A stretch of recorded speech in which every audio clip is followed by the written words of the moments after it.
Should be good to go. Let's fucking go. Welcome to our live stream. This is the Outlaw Apostle Podcast. I'm your host, Troy Neff. I'm the fucking guy. And the other fucking guy in the room. Chase, what's up, brother? Not much, Another morning stream. Another morning stream, man. Oh, We're yeah. rocking these out, man, and feeling pretty good about, how these are going so far. I agree.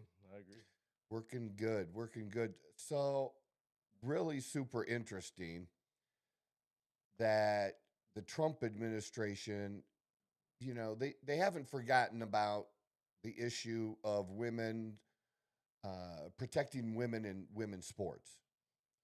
And there was an issue, one of the issues, and how probably one of the most controversial in the last few years was that University of Penn swimmer who the dude that was on the men's swim team and was one of the worst on the men's team. He went to the women's team and started like breaking records, right? And Trump has gone after these universities, whether it be for Title IX violations or whether they're promoting anti-Semitism on their campuses. And he's gone after him. And some, of course, liberals hate that shit. But another big win. He had a couple of wins yesterday. One of the wins is the Department of Education that Linda McMahon heads, and this is her second time being in the Trump administration. She was in Trump's first administration as well. Anyways, they went after, back in February, I believe, the University of Pennsylvania, and they've come to a resolution. And honestly, I'm kind of shocked at that the university agreed to all this. I think it's great. I think the outcome is absolutely fantastic. And if you support girls and you support women being able to compete against other women, I mean, that's the whole idea here, and I think anything less than that, you're taking away from women by allowing people who are pretending to be women, in, and that's just not going to happen anymore. But it's even better than that. So I don't know. This is an article about Riley Gaines getting into it with Keith Olbermann. One of the more outspoken of the athletes, women athletes, has been Riley Gaines, right? So that's been a big deal. Oh, let's see. Oh, here. I got the article I want. The University of Pennsylvania took swift action on Tuesday to adhere to the resolution agreement reached with the U.S. Department of Education for Civil Rights after an investigation found UPenn violated Title IX during the 21-22 season because of the inclusion of transgender swimmer Leah Thomas. Part of that resolution, UPenn agreed to restore individual titles and records to the female athletes that were misappropriated by male athletes to compete in female categories. So, if a woman finished second, she's going to get that first place medal, and third will get the second. And, I just wasn't expecting them to go back and correct that kind of shit, I think it's great that they did so. And the university's website was updated to remove Thomas's name from a trio of records the former swimmer set during that season. The website still acknowledged her record with a note regarding NCAA eligibility rules at the time. Thomas became the first openly transgender athlete to win an NCAA division title and set multiple individual program records, which resulted in a national title. So, yeah, they fixed the record books even. And they are sending out letters, like like I'm sorry, I apologize letters, basically to all of the women on the swim team. Yeah, issue apologies is how they phrase it here. We recognize this and will apologize to those who experienced a competitive disadvantage or experienced anxiety because of the policies in effect at that time. So, that's a big win, especially after what we saw, what was it, maybe a month ago in California and Washington and things with girls' high school sports. So the Trump administration is not letting this go. They're trying to set this straight, and I, for one, I strongly support this. Being a girl dad, I wish we had more girl moms out there who who are fighting more. I just don't understand if a woman's not fighting for daughters, being able to, participate against other girls in their sport. I mean, a lot was done to give girls this opportunity. I mean, Title IX was a big deal when I was growing up, and that happened and everything, because it also affected men's sports and it affected many colleges, like the area I'm from, Toledo, Ohio. I remember to make things equal, and because they couldn't afford to add women's sports or to make things equal and keep all of the men's sports they had, like a number of Mid-American Conference teams, which is Division One, Toledo University, they got rid of wrestling. So Title IX ended men's wrestling at the University of Toledo. So a lot was gone through to give women these opportunities in college to play sports, to be on a similar footing as men, or to have similar opportunities, and that was done. And now to try to destroy that, now they just like, what the fuck? What are we doing here? So that was big. The in this other, I mean, it is kind of crazy. Does anybody even follow Keith Olbermann anymore? I mean, how many years has it been since he was on ESPN? It's been a while.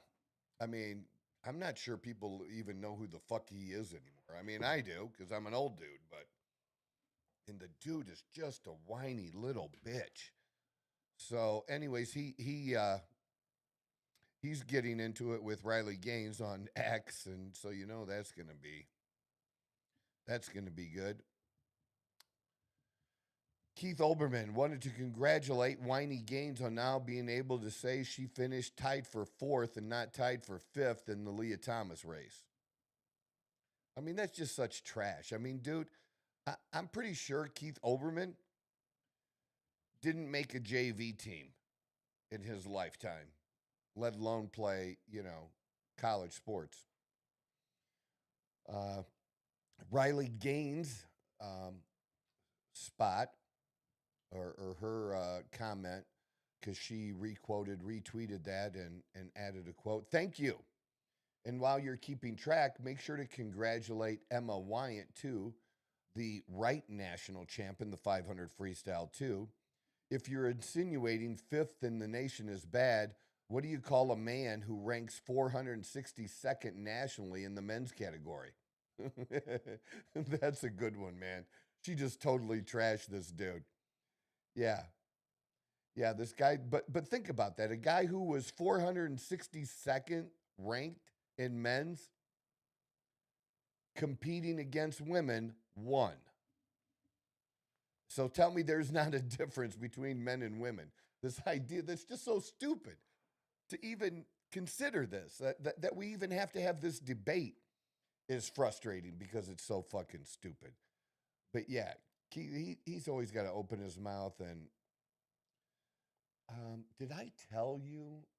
Let's see. I don't know if did. I didn't tell you. Did I tell you I was banned or blocked from John Cusack? The actor blocked me. I kind of feel honored. You know what I mean?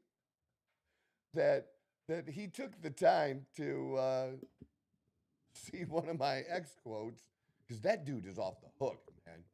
He's basically been rooting for Iran to get a nuclear weapon.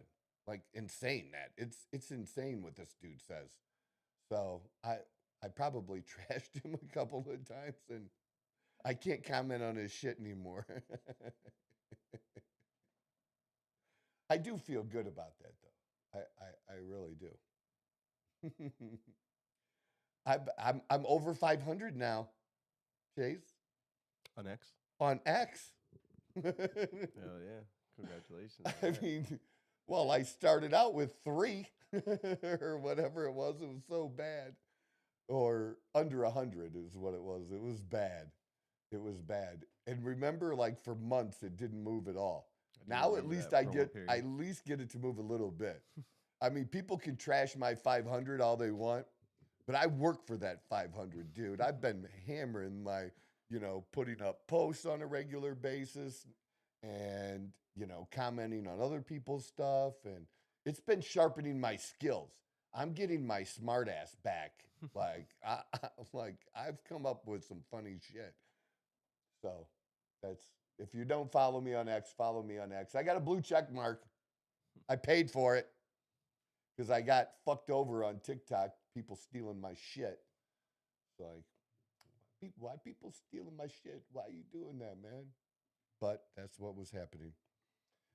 All right, so I did want to touch on that first because, we have had Maurice Green, and if you haven't heard the Maurice Green podcast, it's still relevant. It was a great just opportunity to talk to an Olympic champion, and one of the things we talked about near the end of the podcast was men in women's sports. So, I'm I don't care if somebody wants to be transgender or what they want to wear or dress. That doesn't mean you're also going to get to compete against women in women's sports and that everybody else has to go along. It's just not a thing. If there's enough women or transgender women in a category and they can have their own category, which is one of the things that Maurice Green suggested, great, do that. They're also free to compete in the men's category because that they still qualify for. So if they're good enough, let them do that as well. But, 400, a dude who was 462nd was winning women's, swim events. That's just, so you can't say that there's not a difference. Obviously, there is a tremendous difference. So, of course, the whole weekend has been about the big, beautiful bill. 2 weekends ago, it was all about bombing Iran. And now it has been a spectacle in Washington, D.C. And a spectacle is really what it needs to be called. A lot of showboating, a lot of these senators also going on X and telling you how they're going to fight for you. Here's the bottom line when it comes to this big, beautiful bill. Both sides, everybody wants to defend their own side. But if we want to be honest about it, the truth is both sides spend a shit ton of money. Both sides spend more money than we take in. And that is the crux of the problem. So the problem with the cuts is that there's not enough of them and they don't go deep enough. And the answer and the solution, because these Democrats don't have any solution, they don't have a plan. My plan and what I would support is real simple. You go back to pre-COVID levels of spending. And that, based on the money we're currently taking in, we should have a balanced budget by doing that or very, very close to it. We wouldn't be continuing to add to the deficit. So the Republicans this, the Democrats that, the bottom line is we're not cutting spending enough. And in that environment, that's why I'm you know, Elon Musk is a genius. And I don't understand hating on Einstein. That just doesn't make sense to me. But I do think he is really he's really passionate about the budget and the national debt, and I appreciate that.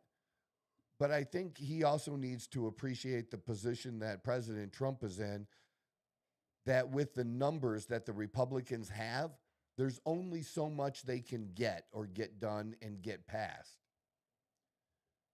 And trying to get measures done that are going to get the economy moving again and get some cut somewhere is the best we can get at this time. Instead of saying you want to primary everyone who voted for this, we really need to look at who needs to be primaried that's stopping us from getting the real cuts that need to be made. Because a good example is, why aren't these Doge cuts that were found, why aren't they being codified in this bill? And what's going to happen with that in the future, so that it's not just a one-time thing that Doge found this money this one time, but it'll continue to happen in the future. We should be making sure that absolutely doesn't happen in the future. But that's the one thing. I think Trump, if you took away the politics of it and what Trump has said in the past before being president, absolutely, positively, the two would be on the same side and agree about the deficit and the national debt itself. But once you're in the game, it's a lot harder. Once you're in the game, you have to realize pretty quickly, and you're forced to realize very quickly, that there's limitations. And for as much as people want to proclaim Trump as an authoritarian, well, if he was truly an authoritarian, he should be able to do whatever he wants. He's not able to do that. This is going through Congress, as it was designed to do. And there's different people in the House than there are in the Senate. The Senate's typically a little slower. I think the people in the House, though, tend to be more connected to the people. I don't think they're so connected with the people when they have 30 years, though. I don't think that's connected anymore. But they do seem, to be more connected to, to us, the voters, than senators are. But with that being said, it's a tough thing to do. It's a tough thing to get these bills passed with such a thin majority.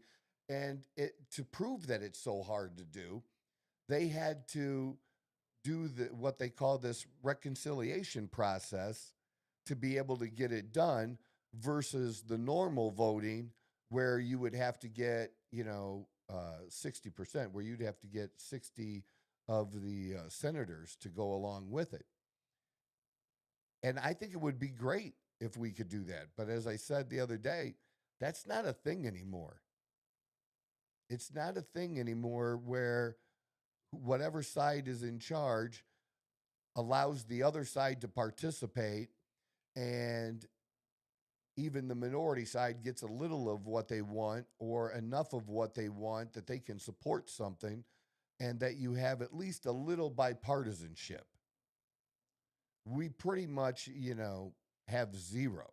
And I know it seems like a small number, but in the Senate, bipartisanship is getting like 8 to 10 votes from the other side.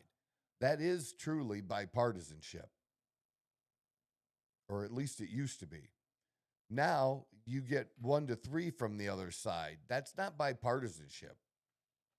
It's just not enough. But you have to want to participate. And it just doesn't seem like the Democrats are even trying to participate, because they're not offering any alternatives or solutions. Even if your solution has no chance, I think it would be smart marketing to put that out there so that you can have that for future elections. Put a solution out there. Run on that solution. if we had done this, this is what I proposed in June of 25. And if we had done that, this would be the result. Instead, we did this, and this is the result. We're going to help make that get that done, but you need to elect us. That's a message. Their message right now is just pure hate. Just pure hate. It's pretty crazy, actually. So, like, where are we at? Hit the one big beautiful bill on the top right.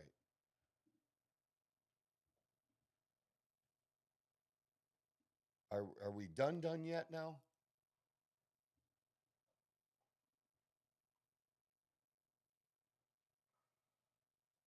Out of the committee, they're supposed to have another vote. I thought there were supposed to be 2 more votes.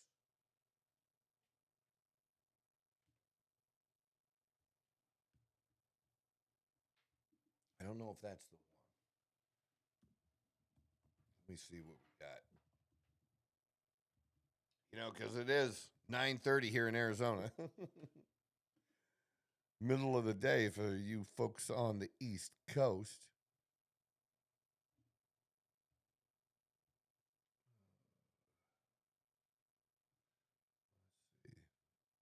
Top story is Diddy. Because I don't think they didn't convict him on the RICO charge, which was the toughest of all of them to convict him on, it looks like. I don't know what. They probably announced at time, too, that he's going to be sentenced, I would imagine, right?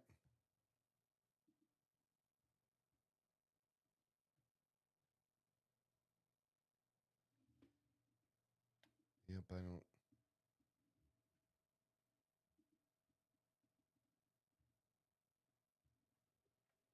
don't see.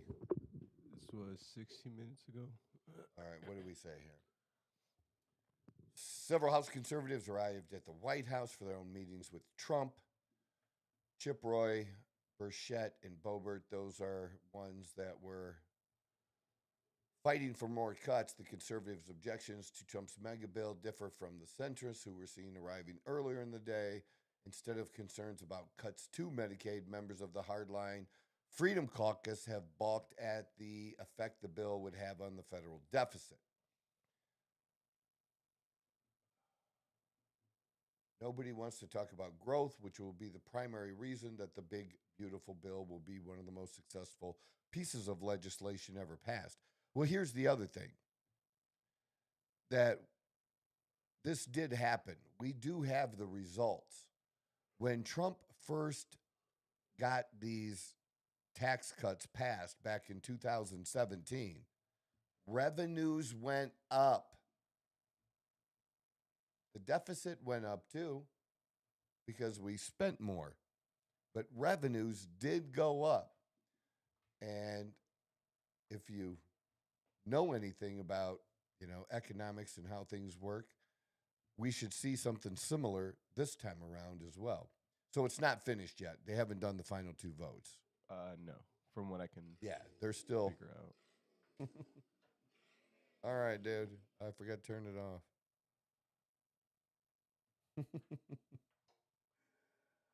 There we go. Yeah. So today, tomorrow, because you want to get it to Trump by the 4th, right? That's still the goal.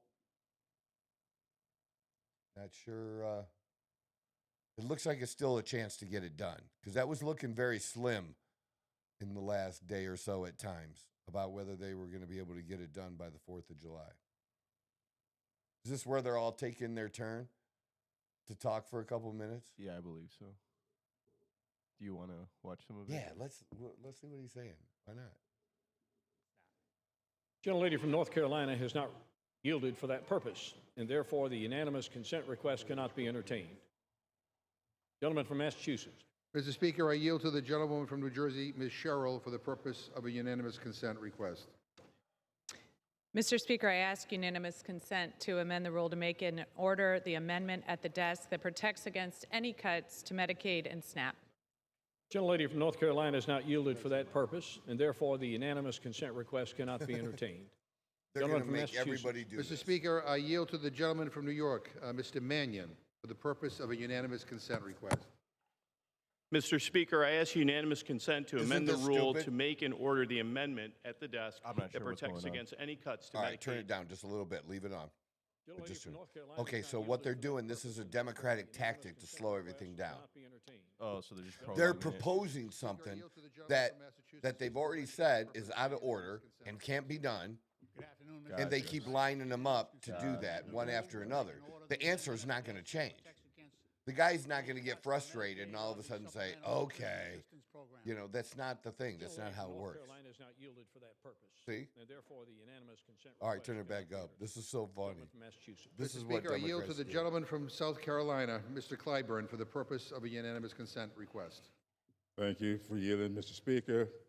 I request that we allow a vote to let the 10, 20, 30 formula be applied to the low-income areas of this affected by this bill. Was that you, Steve? Seeking unanimous consent? Yes, sir. Does the gentlelady from North Carolina yield for that purpose? Thank you, Mr. Speaker. No, I do not yield. To the gentleman from South Carolina, the gentlelady from North Carolina will not yield for that purpose, and therefore the unanimous consent request cannot be entertained. Okay, Mr. Speaker, I ask unanimous consent to amend the rule to make in order the amendment at the desk that protects against any cuts to Medicaid and SNAP. Once again, already the said. gentlelady has been clear. She is not entertaining the unanimous consent request. She will not yield to that point, and therefore it cannot be entertained at this time. Thank you, Mr. Speaker. Gentleman from Massachusetts. I think. Mr. Speaker, I yield to the gentleman from California, Mr. Carbajal, for the purpose of a unanimous consent request. Thank you. Mr. Speaker, I ask unanimous consent to amend the rule to make in order the amendment at the desk that protects against any cuts to Medicaid and SNAP. There you go. Be Gentlelady from forceful North about it. Carolina Raise your is voice. not yielding for that purpose, and therefore the unanimous consent request cannot be entertained. Gentleman from Massachusetts. Mr. Speaker, I yield to the gentlewoman from Texas, Ms. Escobar, for the purpose of a unanimous This is consent why request. people hate politics. Mr. Speaker, I ask unanimous consent to amend the This is rule so childish, to make dude. in order the amendment. It really at the is. desk And these are the that people running our protects country. against These are the people cuts to running our Medicaid country. and SNAP. It's childish. It would be childish if Republicans were doing the same thing. It's dumb. It's not going to do anything. They think they're making a point. They want to go back and say, I was there. They can put this clip up on their website and say, see, I was fighting for you. In order the amendment at the desk that protects against But no, Republicans are going to kill grandma. In this bill, grandma's going to die. Little kids going to die. All right, that's enough of that. Thank you. I appreciate that, though. So, thoughts on alligator Alcatraz? Have you seen that? I have not, no. All right. Let's pull up alligator Alcatraz. So this is a thing that Ron DeSantis did down in Florida, in the swamps, in the middle of Florida. And it's actually funny, 2011 maybe? There's a speech somewhere that someone found where Obama makes a joke about, he attacking Republicans about,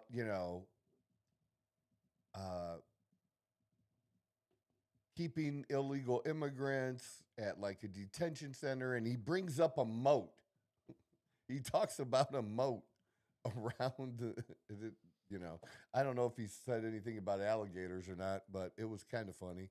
And now that's what we have.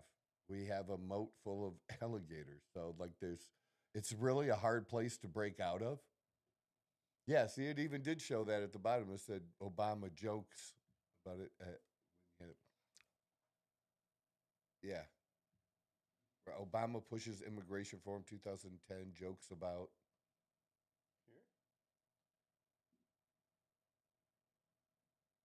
Oh, is that the birther?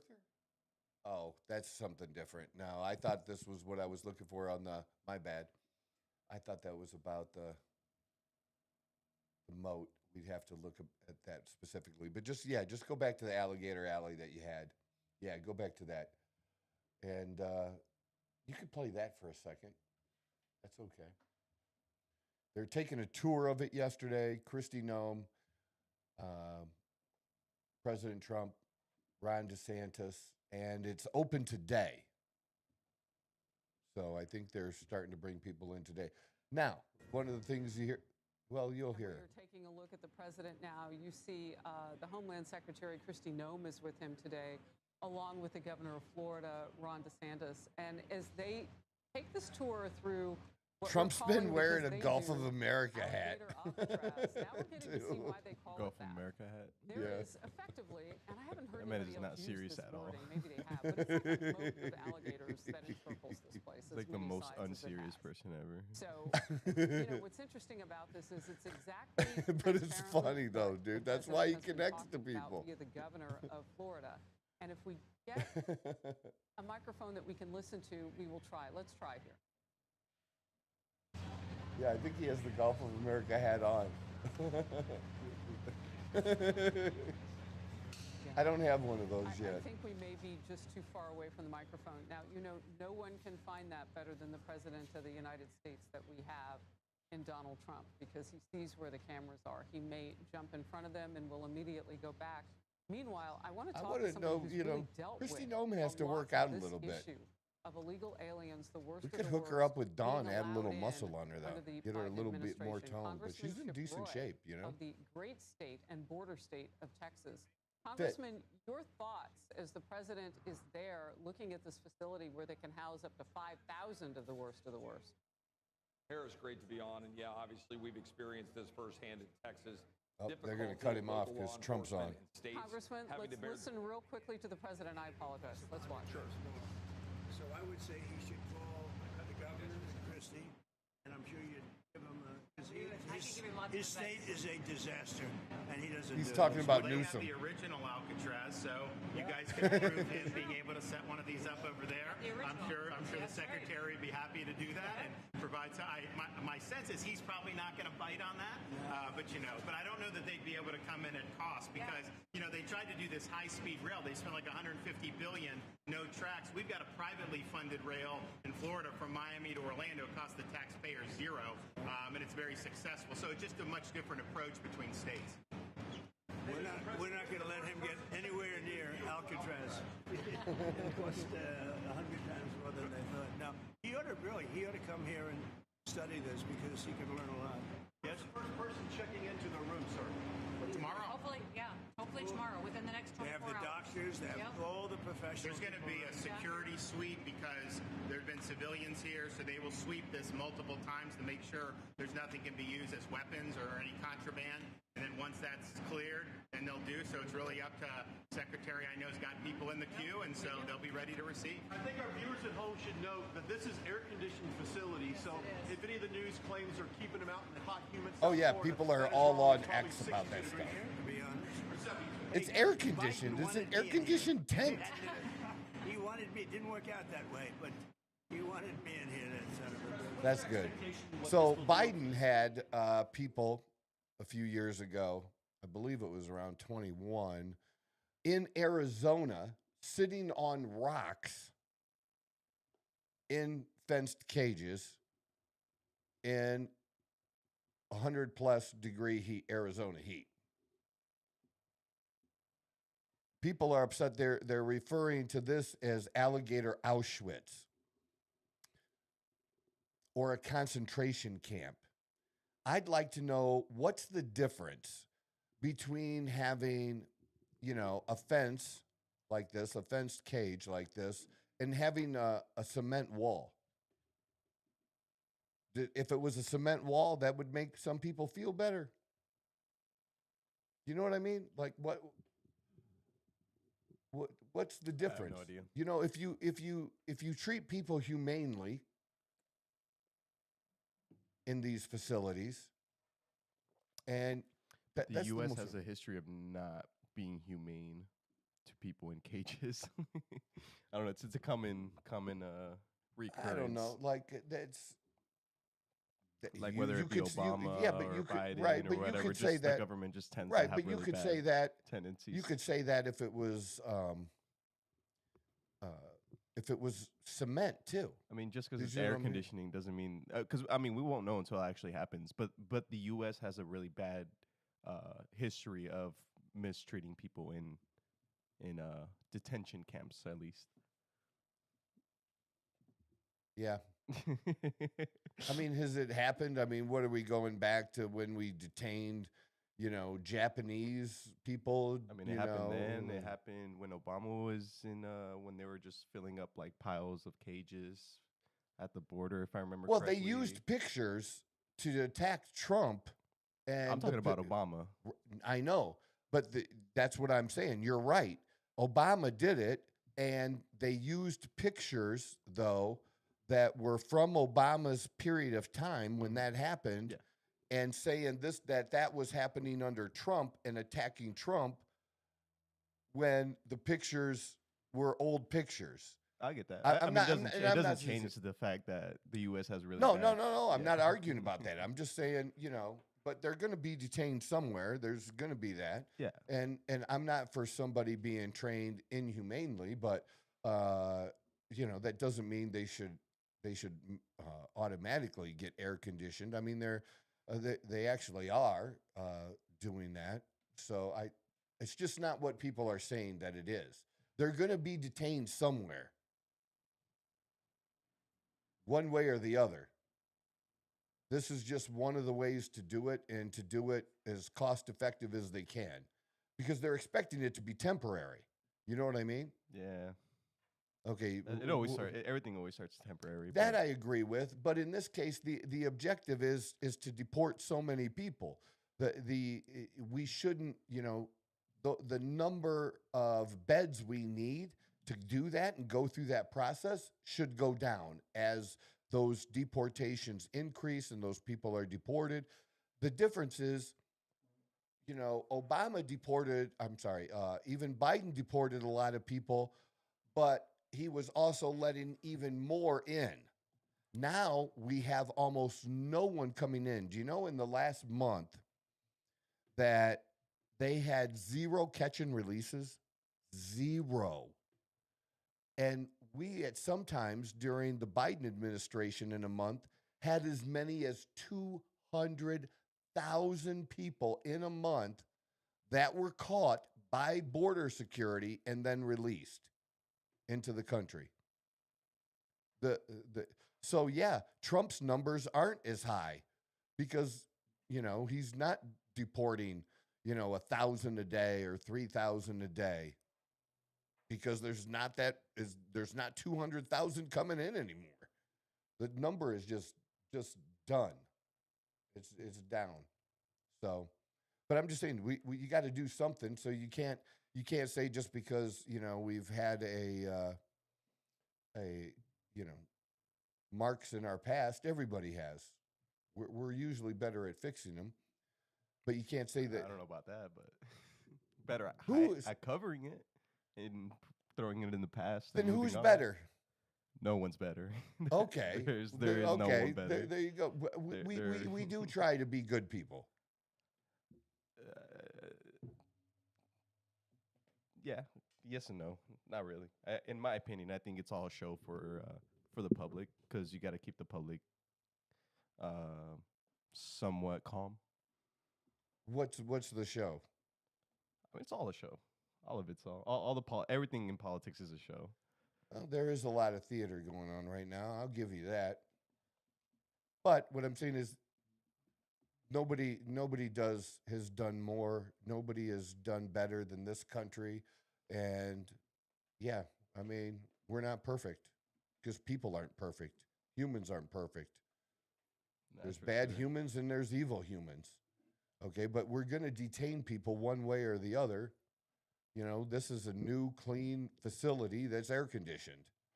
And the other thing is to compare it to an Auschwitz, to compare it to a place where people were taken and then taken into gas chambers and killed. Nobody's being killed. We are not mass killing people. We are mass sending people home. And it's okay to not like that.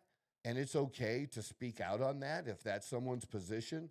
It's not okay to compare it to more German and Nazi bullshit.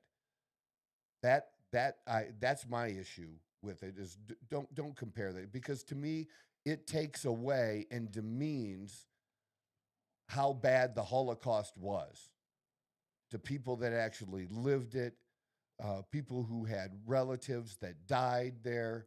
I mean, I've been there. I don't remember which one I toured, but when my daughter played soccer in Europe, one of the things we did do was go to one of the concentration camps.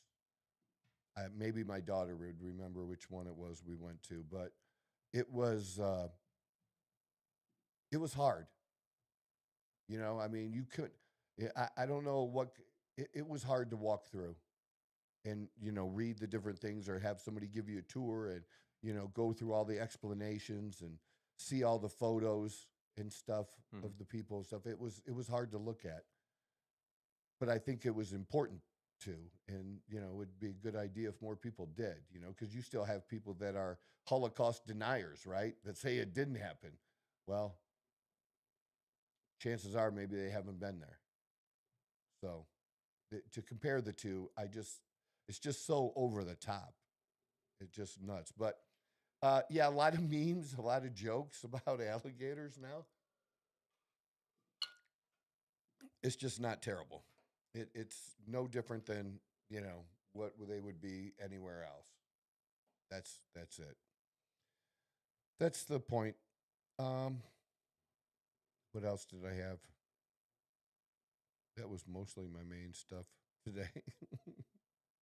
Oh, I know. I had one other thing I wanted to share. Should probably do a whole little segment on this. But I did post this on my Facebook. So you can go to my Facebook.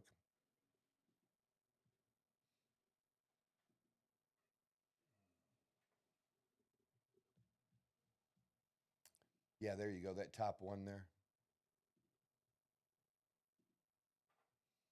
All right, so here it is. This is from the other day. This is from Monday. I got this Monday from my doctor. Hi, Troy. Labs look okay. And, you know, the doctor I have is actually very good. We have a great relationship. Dawn and I both love him. He spends a lot of time with us when we're there going over things. He understands how important health and fitness is to us and what we do. He's fully aware of what I take because what I take is not doctor prescribed. I do not take doctor prescribed testosterone. I do it on my own, and I know what I'm doing. Excuse me. And these labs kind of reflect that. And also, I've been known to get irritated when dealing or talking with people when they just kind of go overboard talking about potential side effects and things like that, because it's potential side effects. But people are like, well, what are the side effects? Like, it's going to happen. And that's just not a thing. And especially when it comes to some oral steroids. Oh, I read that's super toxic. Okay, well, I've been taking that shit for 17 motherfucking years. For weeks and weeks at a time. And sometimes more than one or back to back. I'll take one and then take a different one after that period of time is up. Normal liver. You know what people don't have normal livers? Drinkers. So don't worry about my Anavar or Anadrol or Dianabol. Don't worry about that affecting my liver. Worry about your alcohol because my liver is good. So, okay, normal liver, kidneys, electrolytes, thyroid, TSH, and prostate PSA. Blood counts are okay. Because sometimes when some people are on testosterone, their blood can thicken up or they'll have an issue with that as well. And I haven't even donated recently, and I do need to donate. I recommend that people do that on a regular basis, not just because it's good for you. It is, but it's also good for humanity. It's good for others. They're always in need of blood. So whether you're on testosterone or not, I highly recommend that, every 4 months, every 3-4 months, a few times a year, consider donating blood. It doesn't take very long, and it's something we can all do to help. So with your HGH, yes, I take human growth hormone. With your HGH and hormone replacement, I'm glad to see a normal hemoglobin level. This and PSA can rise with hormone replacement. Cholesterol is pretty good. Your bad LDL is excellent at 80. Well, fuck yeah, I got a good diet, brother. I'm good. Sugar's normal, no diabetes, and I'm not pre-diabetic, of course. My only concern, and I know I've explained this to him, is your testosterone level. My testosterone level was 27. And the range, let's go with a range of what I would call the real range, because the ranges at every lab are different. But if I had to give a range, I would say 300, 350 on the low side to 1,300 on the high side is that range. And if somebody is, below 400, especially even 500, if they have symptoms, they also can be low T. And when I've been on testosterone now for 17 years, I've never been off. Even after the heart shit that happened with me, I did not go off the testosterone. I was doing the TRT dose, which is the testosterone replacement therapy dose. Currently, right now, I am on a cycle dose, and I put that lower in this, and we'll get to that in a minute, what I'm currently taking. So 27 is not a surprising number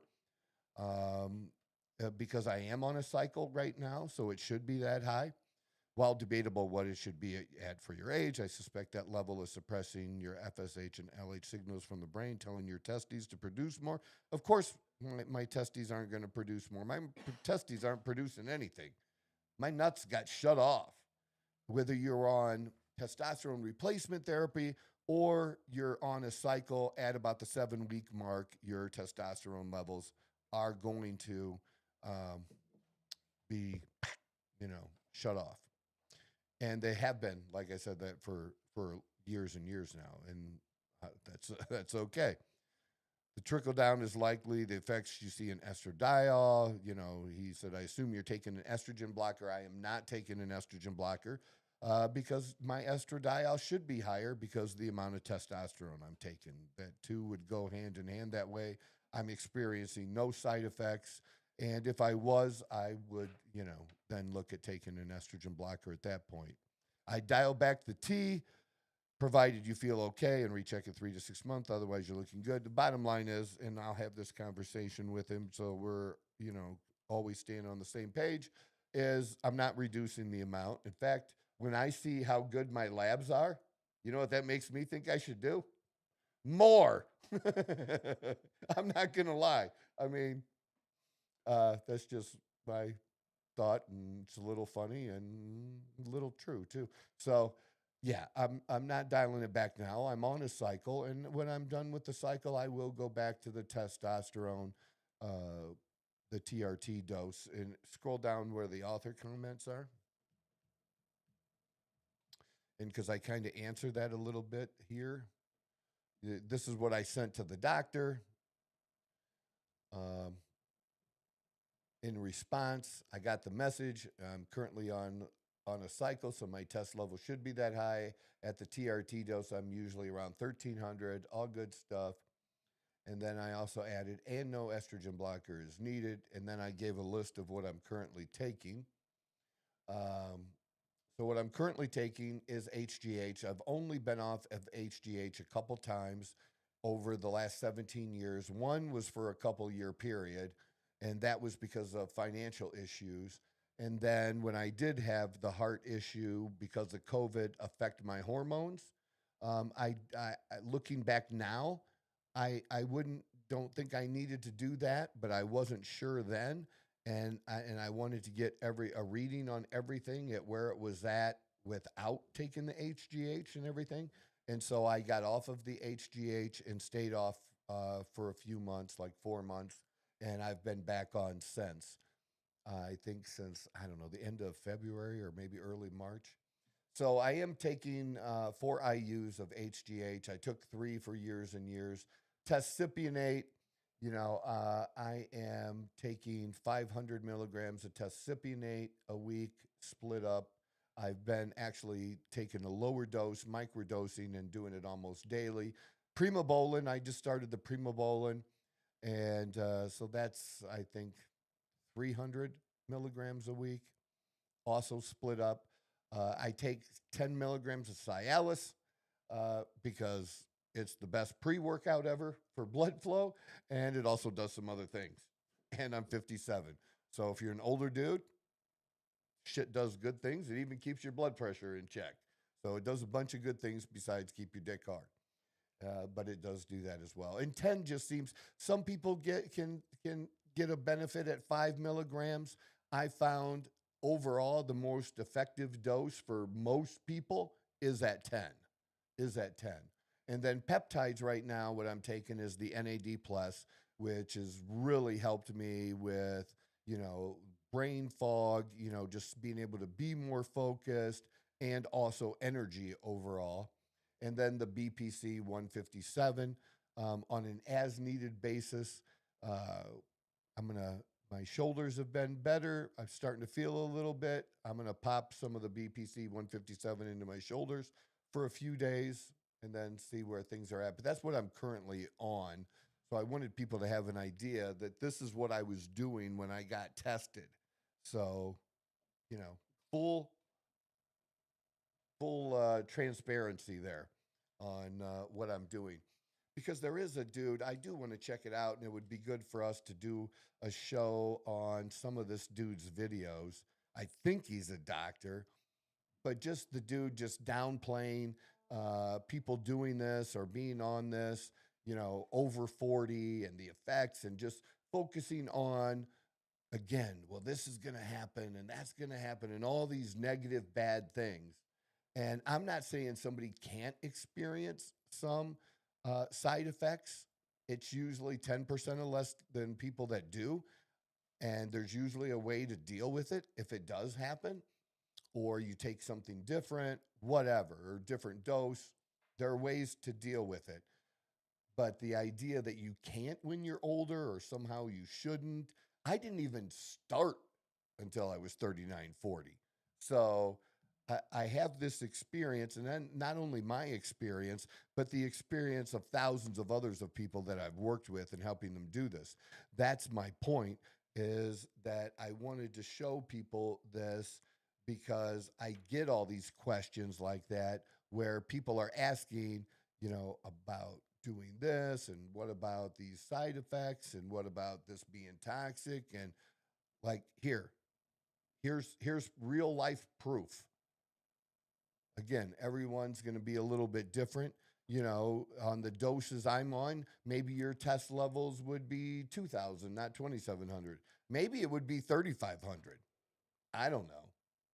And for somebody to say like, well, it's probably not that high. Well, it was that point in that day, and I microdose almost daily, which most people aren't doing. So my levels stay pretty even that way. I do recommend and have on all my social media platforms that people, break up their testosterone doses to at least 2 a week to keep themselves more level. So yeah, it was a snapshot in time. I know what it is.